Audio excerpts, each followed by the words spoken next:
Bradesco. Entre nós, você vem primeiro. Olá, boa noite. Boa noite. Os 4 dias de carnaval deixaram um rastro de muito lixo e destruição pelas ruas de várias cidades brasileiras. Em São Paulo, o vandalismo praticado por foliões destruiu parte de uma área de preservação ambiental. A trilha de sujeira entre as plantas marca o caminho por onde os foliões passaram.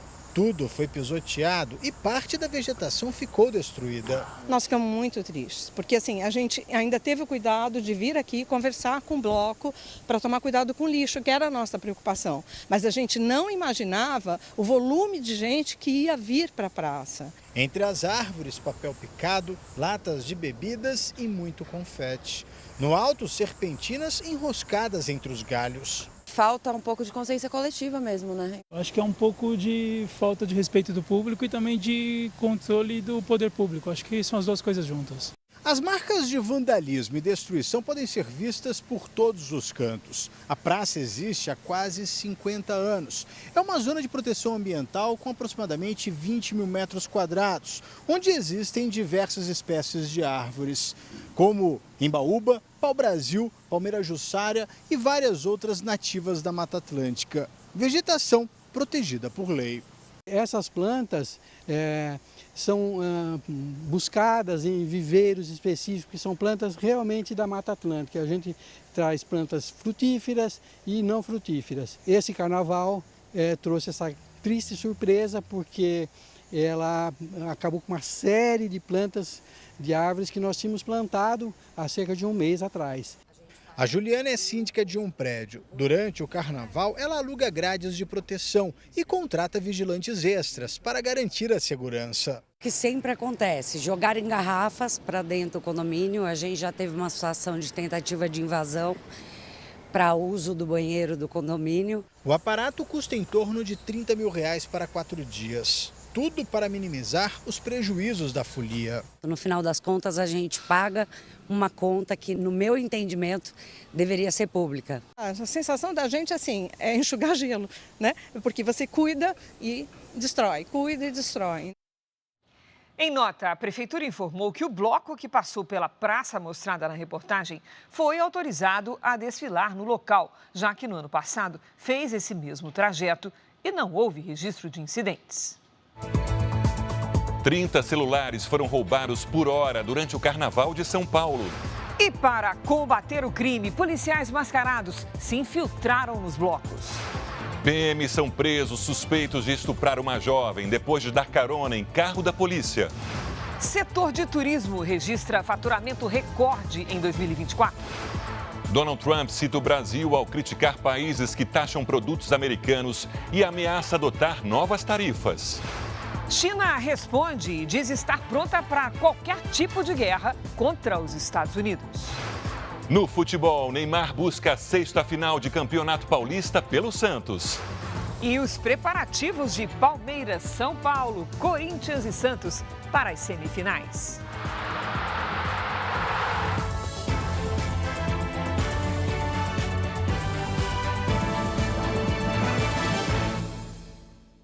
Oferecimento Consórcio Bradesco, o que mais contempla no país. Contrate pelo app.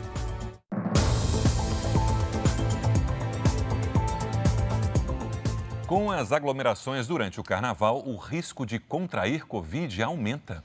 Do início de janeiro até o dia 15 de fevereiro, foram registrados mais de 100 mil casos da doença no país. Os especialistas reforçam a importância da vacinação.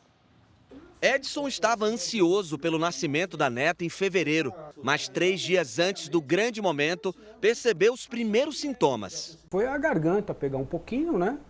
Comecei a ter um pouquinho de sintoma de gripe. Preocupado, Edson, que já havia tomado 2 doses da vacina, fez o teste no hospital e descobriu que estava com Covid pela 2ª vez. Foi surpreendente, porque eu não esperava não. Vou fazer exame, porque eu não vou lá ver o nascimento da minha neta, pondo em risco ninguém e tal, dentro de uma maternidade também, né?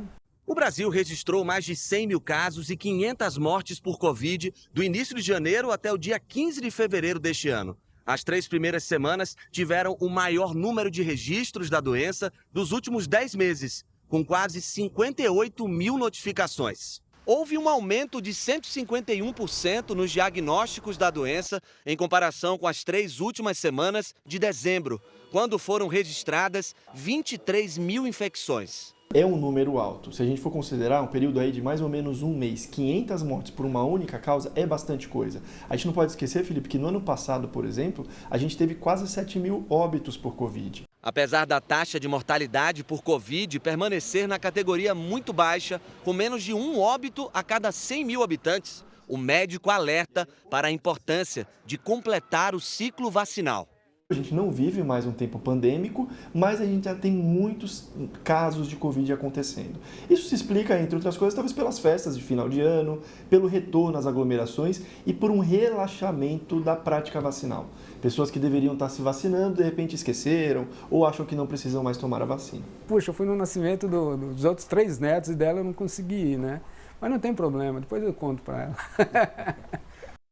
A Polícia Civil aguarda o laudo da perícia para apontar o responsável pela morte de uma criança de 7 anos depois da queda de uma pilastra em um condomínio no Rio de Janeiro. Funcionários do condomínio disseram à polícia que as obras na área de lazer foram finalizadas em dezembro do ano passado. Entre as estruturas reformadas estavam estas 2 vigas que sustentavam uma rede. Imagens da câmera de segurança mostram quando uma das pilastras cai sobre uma das crianças enquanto brincavam. Maria Luísa Odenbergas, de 7 anos, foi atingida na cabeça e não resistiu. A família está toda transtornada, toda destruída, né? É muito doído. Em depoimento, um funcionário do condomínio afirmou que a estrutura de concreto existe desde a construção do prédio. Ele disse também que a viga foi apenas revestida com madeira e que a obra foi realizada por profissionais da manutenção interna. Uma perícia foi feita para identificar se houve falhas na construção ou na execução da reforma. Era previsível ali que aquela viga deveria suportar peso, né, de crianças, peso de adultos, enfim. Então tudo isso era previsível e não foi observado. Fiscais do Conselho Regional de Engenharia devem realizar uma vistoria amanhã aqui no condomínio. Em nota, a construtora responsável afirmou que o empreendimento foi entregue há 15 anos, em perfeitas condições, e que as obras realizadas foram executadas exclusivamente pela administração do local. O síndico do prédio afirmou que vai colaborar com as investigações. A polícia investiga o caso como homicídio culposo, quando não há intenção de matar. Segundo especialistas, obras em condomínios precisam ser feitas por profissionais certificados. Essas empresas podem estar operando dentro do seu condomínio com eletricistas, com pedreiros, com profissionais, engenheiros capacitados para estar respondendo caso algum acidente ou algum imprevisto aconteça dentro do seu edifício. 2 policiais militares de São Paulo estão presos e são investigados por um suposto estupro dentro da viatura. Os agentes deram carona a uma jovem no final de semana, depois de um bloco de carnaval. As câmeras corporais dos policiais são um elemento essencial na investigação. As imagens gravadas pela garota de 20 anos mostram os 2 PMs nos bancos da frente da viatura. Repare nesta luz verde na farda do motorista. Ela indica que o equipamento estava ligado. Eu não sei o que eles estão parando. Eu só venho aqui para me ajudar. Em depoimento à polícia, a jovem disse que depois de participar de um bloco de carnaval, os policiais ofereceram uma carona de Santo André a Diadema, cidades do ABC paulista. A vítima contou ainda que foi abandonada perto de uma rodovia. Ela teria sido violentada dentro da viatura. Segundo o boletim de ocorrência, a jovem compareceu à delegacia com comportamento agressivo e sinais de embriaguez. Os 2 PMs são investigados por estupro. Eles tiveram as prisões preventivas decretadas por terem abandonado os postos de serviço, sem justificativa e por descumprimento de missão. Eles estão detidos no presídio Romão Gomes. Além de pedir acesso às imagens das câmeras corporais dos PMs, a Polícia Civil faz buscas por circuitos de segurança. A partir de dados do GPS da viatura, os investigadores querem refazer o trajeto daquela noite. O celular da jovem teria sido levado pelos PMs, que passaram a ser investigados também por roubo. O laudo do exame de corpo de delito deve ficar pronto em 10 dias. Em nota, a defesa dos PMs declarou que a perícia vai comprovar a inocência deles. A Secretaria da Segurança Pública disse que todas as circunstâncias vão ser apuradas rigorosamente. O telefone 180, a Central de Atendimento à Mulher, recebeu mais de 690 mil denúncias de abuso físico e psicológico em 2024. E hoje, Cris, uma mulher de 53 anos com medida protetiva foi morta a tiros pelo ex-marido na frente de casa, na região central de São Paulo. Elaine Domenes morreu na porta de casa. Ela estava separada do ex-companheiro, mas ainda mantinha contato com ele. Rogério Gonçalves, de 56 anos, é o principal suspeito. Ela se encontrou com ele, foram comer alguma coisa, com certeza sobre a ameaça. No retorno, ele covardemente desceu do carro e ceifou com a vida dela, disparou contra ela. O filho da vítima estava no apartamento da família quando ouviu um tiro. Ele desceu e já encontrou a mãe sem vida. A polícia faz buscas por Rogério. A violência doméstica se manifesta de diferentes formas, em abuso físico, psicológico, sexual e patrimonial. A Casa da Mulher Brasileira acolhe vítimas. A unidade de São Paulo registrou quase 4.500 atendimentos em janeiro. Mais mulheres estão denunciando e entendendo que estão vivendo situações de violência. O telefone 180 recebe denúncias de violência contra a mulher em todo o país e registrou mais de 2.000 atendimentos por dia no ano passado, um aumento de mais de 20% em relação ao ano anterior. O primeiro passo é identificar que você está numa relação abusiva e aí entender que realmente você está numa situação violenta e aí essas equipes vão poder te orientar e vão poder te conduzir aí para romper o ciclo. A Valesca e as filhas sofreram durante quase 30 anos. Era um horror. A gente viveu esses anos todos dessa maneira, sempre trancado, sempre dormindo com o olho aberto ou fechado, com medo. Há 2 anos, ela conseguiu uma medida protetiva contra o agressor. Agora tenta alertar outras mulheres sobre os riscos. Toda mulher merece ter respeito, ter amor e ter liberdade. Termina amanhã o prazo para as prefeituras das cidades mineiras atingidas pela tragédia de Mariana assinarem um acordo de recuperação do maior desastre ambiental do país. Mais de 9 anos depois, as cidades atingidas ainda sofrem as consequências do rompimento da barragem do Fundão, que matou 19 pessoas e devastou o Rio Doce. Apesar disso, apenas 17 das 49 cidades afetadas aderiram ao acordo de reparação pela tragédia. O prazo para a assinatura termina nesta quinta-feira, mas as prefeituras querem mais tempo para analisar o documento que tem 1.200 páginas. A Associação Mineira de Municípios pediu ao Supremo Tribunal Federal mais 6 meses para que os prefeitos, em início de mandato, possam analisar o acordo. A proposta, homologada em outubro do ano passado, prevê o repasse de 132 bilhões de reais aos atingidos. O acordo prevê ainda que a Fundação Renova, criada para gerir as ações de reparação dos danos, seja extinta e as próprias prefeituras assumam a execução dos projetos. A associação também vai entrar com uma ação no Tribunal Regional Federal para reabrir os termos de negociação do acordo. Os municípios em nenhum momento foram chamados para discutir o acordo. Então, isso é inconstitucional. Os municípios também aguardam o desfecho do processo que tramita na Justiça inglesa, que pede uma indenização de 230 bilhões de reais às pessoas, instituições e cidades atingidas pelo rompimento. O julgamento foi retomado nesta semana.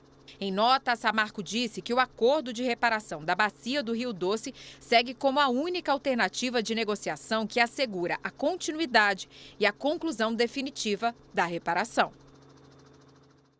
Faz um mês que as temperaturas na cidade de São Paulo não ficam abaixo dos 30 graus. Então vamos conversar com a Giovana Arizardo. Oi, Gi, boa noite. Tem previsão desse calor diminuir um pouco aí? Cris, só no início da semana que vem. Boa noite para você, boa noite, Sérgio. E boa noite para você que nos acompanha. A grande massa de ar quente vai continuar mantendo as temperaturas altas em todo o centro-sul do país. Na capital paulista, destaque para os dias ensolarados, com poucas nuvens e termômetros entre os 32 e 34 graus. É baixa a chance de chuva, mas pode ocorrer de forma rápida e em pontos isolados. É aquela chuva que nem todo mundo vê. Hoje choveu bastante nos estados do Amazonas e do Tocantins. Neste momento, as imagens de satélite mostram uma grande quantidade de nuvens carregadas sobre o Pará e em pontos isolados de Mato Grosso e do Tocantins. Atenção aos alertas de amanhã. Previsão para temporais nas regiões norte e nordeste. Já entre o centro-oeste, sudeste e sul, calorão e os termômetros disparando à tarde. No giro de temperaturas, faz até 36 graus em Porto Alegre, 34 no Rio de Janeiro, 31 em Goiânia, 30 em Teresina e até 29 em Manaus. Tempo delivery. O Tony é de São Luís, Maranhão. Boa noite, Tony. A semana termina com muita chuva e temporais aí na capital. Até sábado, dias nublados e chuvosos. À tarde continua abafado, com máximas entre 26 e 29 graus. Mande sua mensagem pelas redes sociais, escreva o nome de uma cidade e a hashtag você no JR. Cris, Sérgio. Obrigada, Giovana. Veja a seguir, governo publica decreto para evitar aumento de 6% na conta de luz. E ainda nesta edição, Donald Trump cita o Brasil ao criticar países que taxam produtos americanos e ameaça adotar novas tarifas.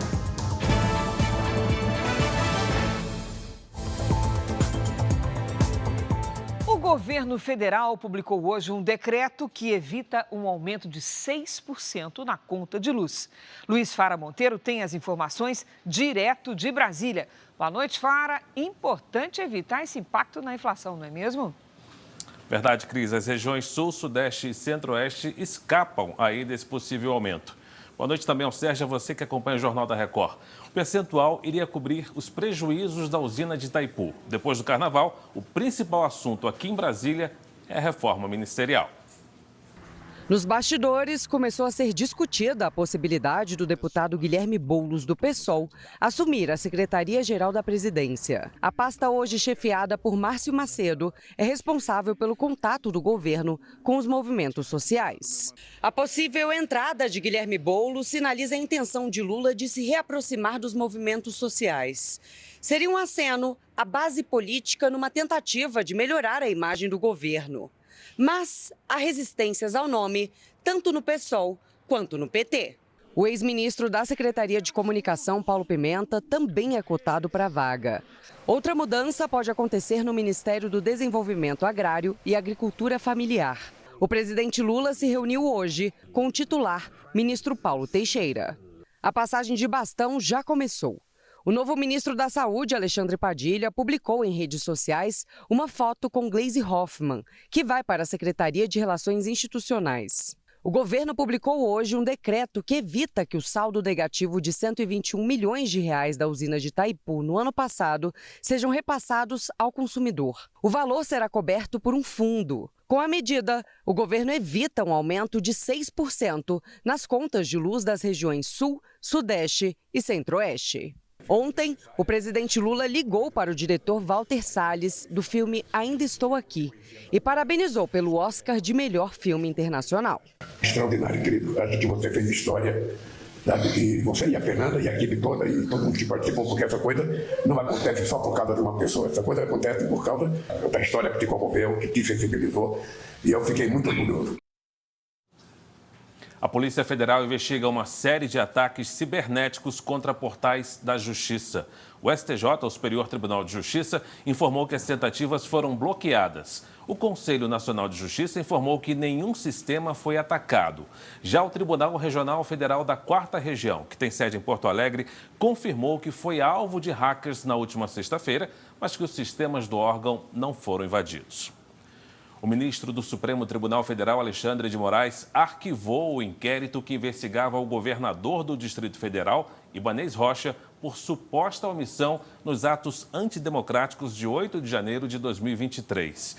Moraes atendeu a um pedido da Procuradoria-Geral da República. Segundo a PGR, não foram encontrados elementos que justificam a continuidade do processo. Eu fico por aqui e você tem mais notícias de Brasília acessando o r7.com. Cris e Sérgio. Obrigada, Fara. Veja a seguir: policiais infiltrados em bloco de carnaval contam a estratégia para prender criminosos em São Paulo. E ainda, China adota tom de ameaça e diz aos Estados Unidos que está pronta para qualquer tipo de guerra.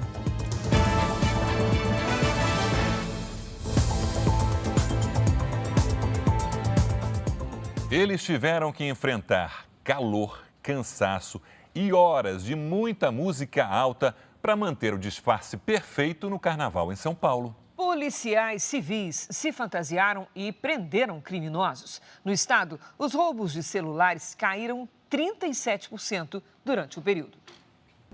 Esta é a equipe de super-heróis da Polícia de São Paulo. 4 homens e uma mulher que receberam a missão de se fantasiar para participar dos bloquinhos de carnaval.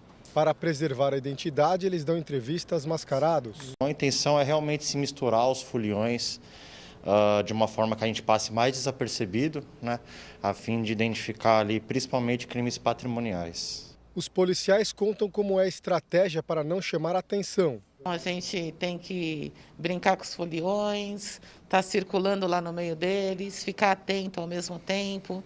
Aqui os policiais fantasiados prendem um suspeito e são aplaudidos pelos foliões. O homem estava com 7 aparelhos furtados. Nesta outra prisão, a policial usa uma fantasia inusitada com fitas de cena do crime. De acordo com a Secretaria da Segurança, houve em média 30 celulares roubados ou furtados por hora durante os dias de carnaval. No total, foram 3.678 ocorrências entre 28 de fevereiro e 4 de março. Carnaval acabou, mas o trabalho dessa equipe aqui continua. No próximo fim de semana, tem os bloquinhos de pós-carnaval e eles voltam para as ruas. Para não perder o elemento surpresa, já prepararam novas fantasias e prometem muita criatividade para surpreender os criminosos. Só a equipe de fantasiados prendeu até agora 29 suspeitos, recuperou 89 celulares e 167 cartões. 27 telefones já foram devolvidos aos donos. O importante é todo mundo curtir em segurança, todo mundo conseguir ir para o bloquinho e não ser roubado. Segue internada a criança de 6 anos atropelada pela namorada de um traficante no Complexo da Maré, no Rio de Janeiro. A motorista fugiu sem prestar socorro, mas já foi presa. O quadro clínico da menina evoluiu de grave para estável. Yasmin Prates teve a perna amputada e deve passar por nova cirurgia. Deu faturas no rosto, eles estão avaliando ainda para ver se vai ser preciso operar ou não. A tia da menina relembra o atropelamento no último sábado. As crianças brincavam no Complexo da Maré quando foram atingidas. Ela deu a ré, não olhou no retrovisor e pegou as 3 crianças na calçada, sendo que a mais grave foi minha sobrinha. As outras 2 vítimas do atropelamento já tiveram alta. A motorista fugiu do local, mas recebeu voz de prisão ao se apresentar aqui na delegacia 3 dias depois do acidente. A mulher não tem habilitação e dirigia um carro roubado. Claudene da Silva Mendes é dona de um salão de beleza e, segundo a polícia, namora um traficante do Complexo da Maré. Ela vai responder por receptação, lesão corporal dolosa e omissão de socorro. O carro envolvido no acidente foi localizado pelos moradores da comunidade. A gente também conseguiu constatar que dentro do veículo haviam 2 frascos de substâncias entorpecentes. A defesa de Claudene não respondeu ao nosso contato. No destaque internacional, o presidente Donald Trump fez um balanço das primeiras 6 semanas de governo. Em discurso no Congresso americano, ele destacou as prioridades desse segundo mandato na Casa Branca. America is back. A América está de volta. Foi assim que Trump abriu o discurso. De um lado, republicanos entusiasmados. Do outro, democratas apáticos ou raivosos. Al Green, representante do Texas, exagerou nos gritos e foi retirado. O discurso de Trump durou 1 hora e 40 minutos, um dos mais longos da história do Congresso.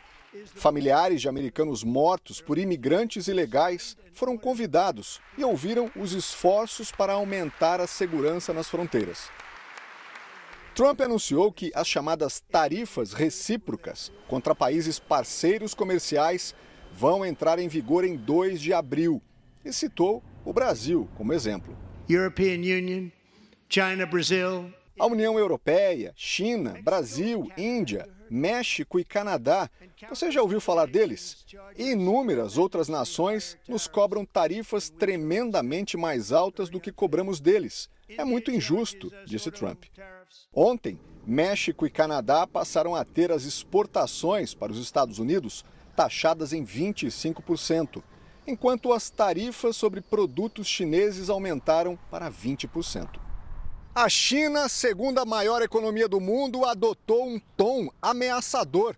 O porta-voz do Ministério das Relações Exteriores disse que o país está preparado para enfrentar qualquer tipo de guerra contra os Estados Unidos e que a crise da entrada de fentanil na América é uma desculpa esfarrapada para taxar a China. Os Estados Unidos ainda não comentaram as declarações. Ainda na área internacional, Trump também falou da Ucrânia, que estaria disposta a negociar o fim da guerra contra a Rússia, além de assinar o acordo de exploração de minerais. Mas o presidente não detalhou quando isso deve acontecer. O presidente americano voltou a falar que não desistiu de seu interesse pela Groenlândia. Eu acho que vamos conseguir, de uma forma ou de outra, disse ele.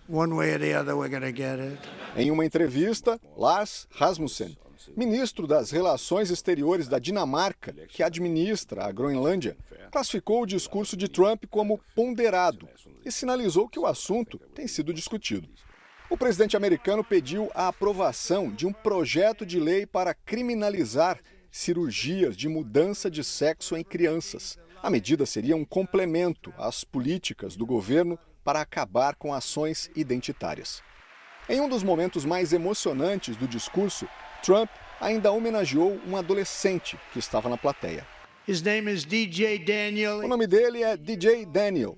Ele tem 13 anos e sempre sonhou em se tornar um policial, disse o presidente ao anunciar que o jovem, vítima de câncer no cérebro, vai ser nomeado agente honorário pelo Serviço Secreto Americano.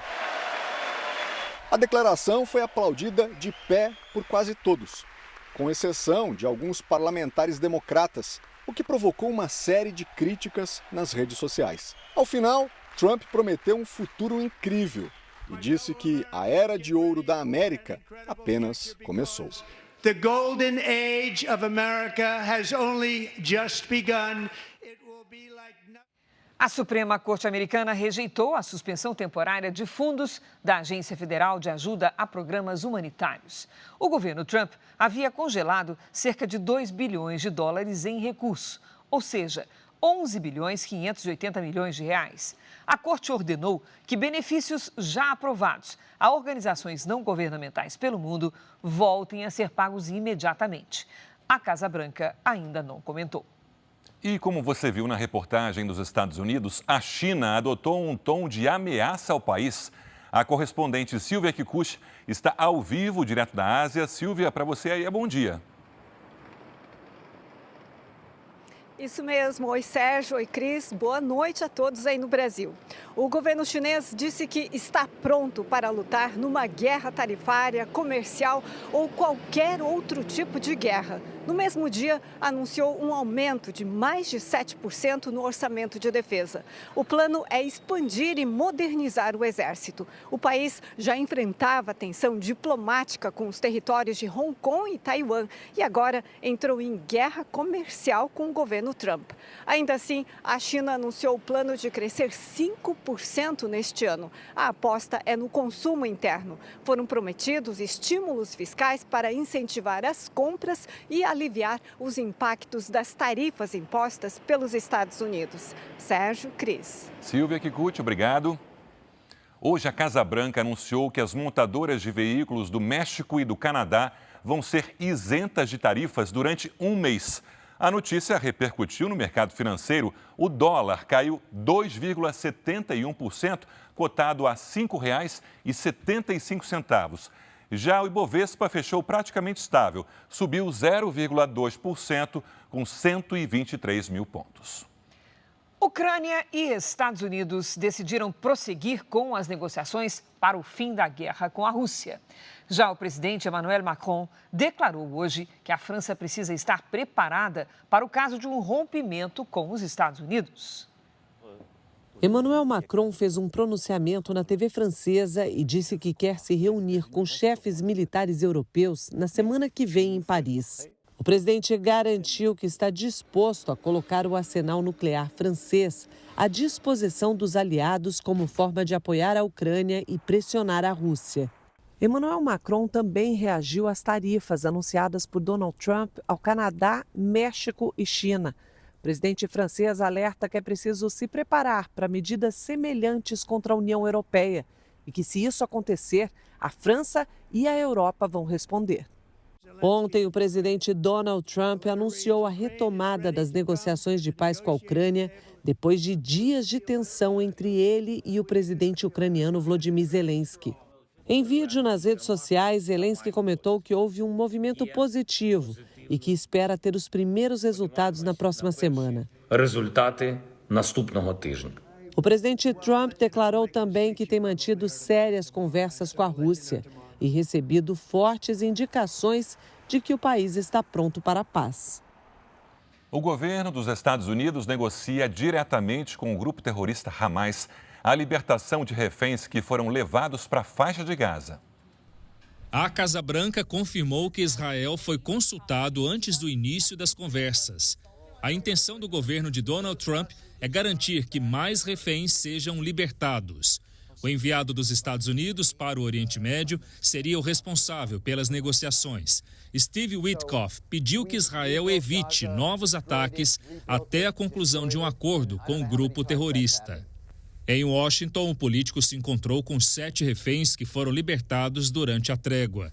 Israel viveu mais um dia de luto durante o enterro do refém Oad Yahalon. Ele tinha 49 anos quando foi sequestrado. Hoje, o tenente-general Eyal Zamir assumiu o comando do exército israelense. Ele afirmou que a missão contra o Hamas ainda não terminou. Após uma reunião no Cairo, líderes árabes aprovaram um plano para a reconstrução da faixa de Gaza. A proposta prevê investimentos equivalentes a 310 bilhões de reais em infraestrutura.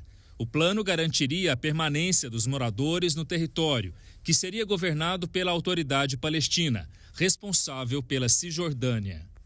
Israel e Estados Unidos rejeitaram a ideia. A Casa Branca e o Ministério das Relações Exteriores israelense afirmaram que a proposta não leva em conta a realidade em Gaza e que a Autoridade Palestina seria incapaz de governar a região. Em uma rede social, Donald Trump deu um ultimato aos terroristas do Hamas e exigiu a libertação imediata de todos os reféns. O presidente americano afirmou que os Estados Unidos enviaram toda a ajuda possível para Israel terminar o conflito e que este é o aviso final para o grupo terrorista. Trump afirmou ainda que um belo futuro aguarda o povo de Gaza, mas não se os reféns não forem mantidos em cativeiro. Veja a seguir. Pesquisa aponta crescimento do setor de turismo que teve faturamento recorde em 2024. E no futebol, os clássicos do Paulistão. Na disputa com o Corinthians, Neymar tenta chegar à sexta final com o Santos.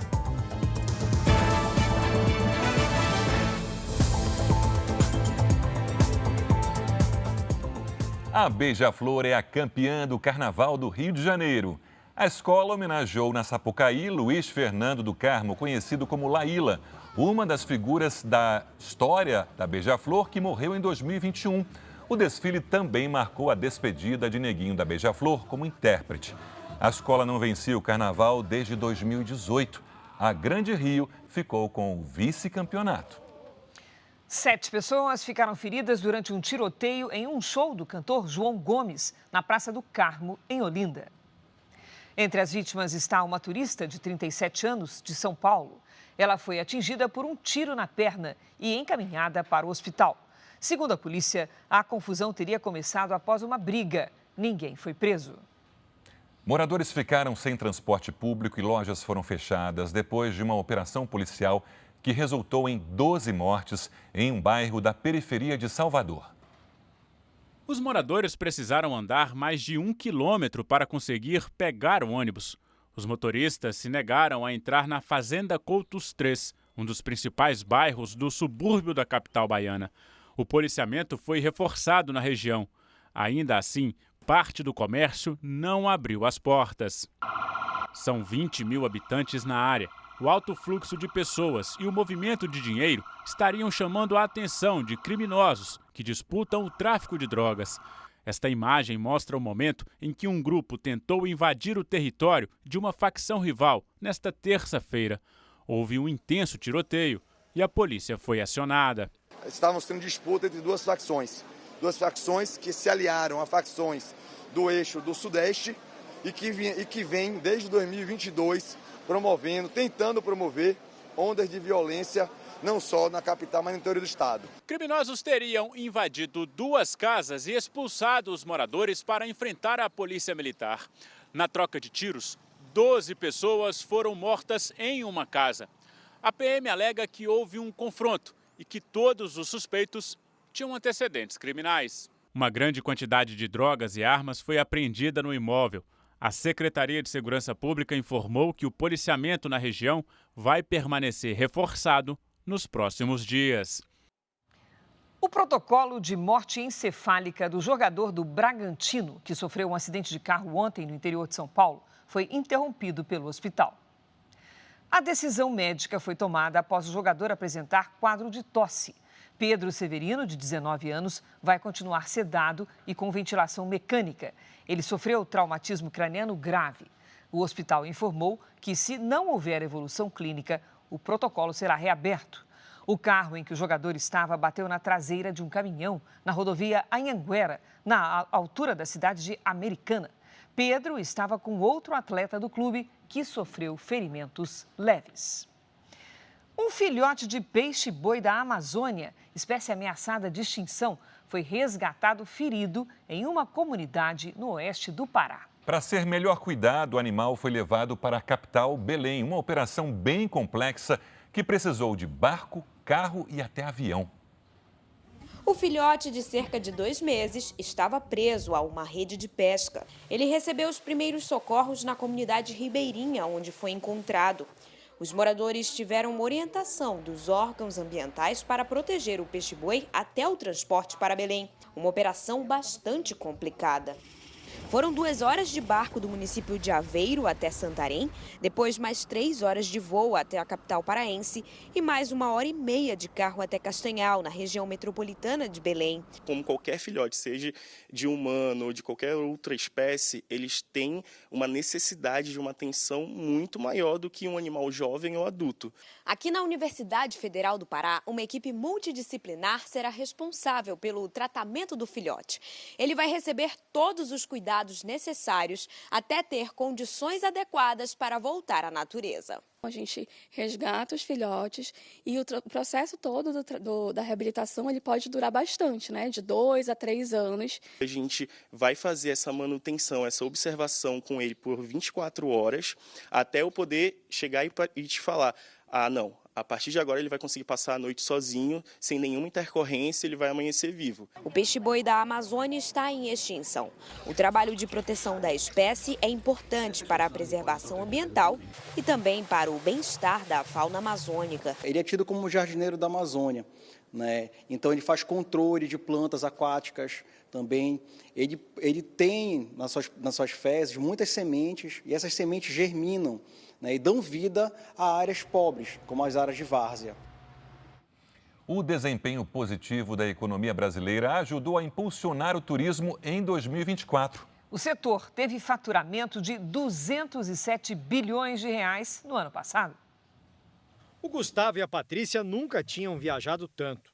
São Paulo é o quarto destino de um ano para cá. Acho que foi um ano que a economia teve melhor. Acho que foi um ano que propiciou a gente a viajar. Todo mundo gosta, né? Não tem como não gostar de viajar, essa é a verdade. O setor de turismo teve um faturamento recorde no Brasil em 2024, segundo pesquisa da Federação do Comércio do Estado de São Paulo. Foram 207 bilhões de reais, um aumento de 4,3% em comparação ao ano anterior. Os brasileiros gastaram mais para passear ou para viajar a trabalho. E com tantos destinos para visitar no país, 19 estados tiveram crescimento no turismo, um setor em que o aumento do consumo movimenta ao mesmo tempo várias atividades. A locação de veículos cresceu quase 11%. Os restaurantes tiveram alta de 8,4%. Nos serviços de hospedagem, o aumento foi de 7,7%. A economia aquecida impulsionou o setor de eventos e o chamado turismo corporativo também cresceu. Foi uma combinação perfeita do corporativo muito forte e também do segmento de lazer que impulsionaram esse recorde do turismo nacional em 2024. Com mais turismo, aumenta a oferta de empregos. Foi o que aconteceu nos 3 hotéis dessa rede. Ao longo do ano de 2024, nós tivemos 10% na nossa contratação fixa do hotel e 30% nos temporários. Aos 18 anos, a Ellen foi contratada como recepcionista. Agora, com o emprego, vai poder pagar a faculdade e, nas primeiras férias, viajar. Eu não achava que eu iria ficar, mas eles me deram a oportunidade e agora é só aproveitar. Mas já está pensando nas férias também? Com certeza.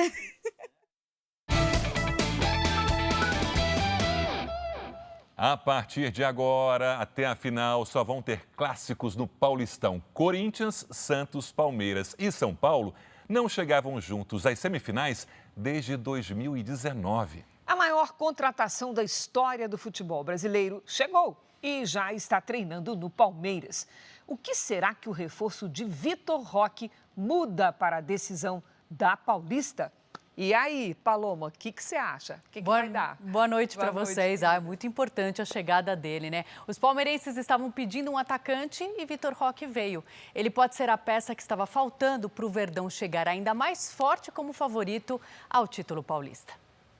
O sorriso de Vitor Roque acompanha o sentimento de alívio do palmeirense. O atacante fez hoje o primeiro treino pelo Verdão e já pode estrear no clássico contra o São Paulo. Recuperados de lesão, o capitão Gustavo Gomes e o lateral esquerdo Piquerez podem jogar. Felipe Anderson também deve ganhar mais oportunidades depois de voltar de contusão. Focar, como se fosse nosso primeiro e último jogo. Com certeza vai ser um jogo muito difícil, com um adversário muito qualificado, mas nós queremos vencer. O São Paulo voltou a treinar nesta quarta-feira, após um dia de folga. O tricolor deve ter o retorno do Luiz Gustavo contra o Palmeiras. Por supuesto que es un lindo juego, en donde tiene condimentos, hay que pensar en cómo nos vamos a trabajar el partido para poder quedarnos con esa semifinal. O Corinthians busca repetir um feito de 2019, quando eliminou o Santos na semifinal e foi campeão paulista. Por ter a melhor campanha, o Timão decide na Neoquímica Arena. A presença do corintiano aqui no estádio e o desempenho do time no campo caminham lado a lado. O Corinthians não joga para menos de 40 mil torcedores desde julho do ano passado. De lá para cá, só perdeu uma vez na Neoquímica Arena. E a expectativa é que, novamente, no domingo, todas essas cadeiras estejam ocupadas. O Santos terá força máxima. Neymar e companhia vão ter a semana livre para preparar o lado psicológico para enfrentar a pressão da torcida adversária. O clássico sempre é o jogo mais emocionante, né? É claro que o Corinthians, pelo fato de jogar em casa, e o Palmeiras também, eu acho que leva um pouquinho de vantagem, mas assim, o equilíbrio total. A Record vai transmitir os 2 jogos das semifinais com exclusividade na televisão aberta. No domingo, vai ter Corinthians e Santos a partir das 6 da tarde. Na segunda-feira, Palmeiras e São Paulo, às 9h30 da noite. Passagem pelo Brasil, Neymar disputou 5 edições do Paulistão e chegou à final em todas elas pelo Santos. Agora, será que ele leva o peixe à 6ª final? O menino Ney segue menino, com a bola no pé. Com ela ele brinca e passeia por entre marcadores. Faz do campo seu parque de diversões. Ele pode ir para qualquer outro time, mas é aqui que ele tem a alegria e a felicidade. O Ney é tudo que tem de bom, né? Não é mais aquele garoto topetudo, mas quem disse que ele perdeu o topete? Provoque e será provocado, com deboche ou com gol. Aliás, já foram 3 desde a volta dele ao Brasil. Todos com a bola parada. Porque parece que é fácil fazer o que ele faz, mas é muito treinamento. Sem a bola, o camisa 10 mostra que tem a responsabilidade de comandar, cobrar e ser a referência. E até aqui ele vem cumprindo suas obrigações. Os santistas são semifinalistas, mas todos esperam sempre mais.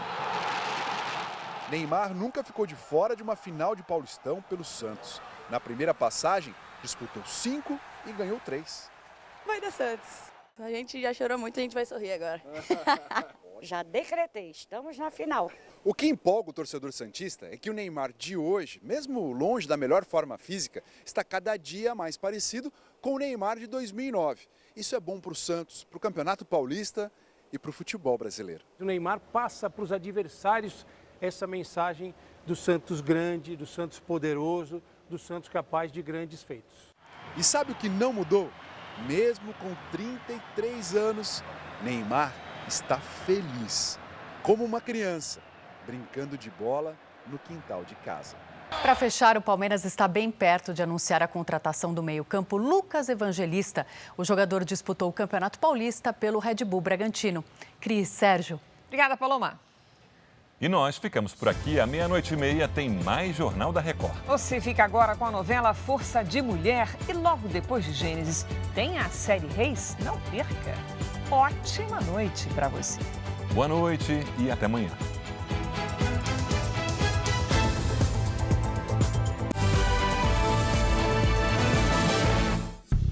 Bradesco. Entre nós, você vem primeiro.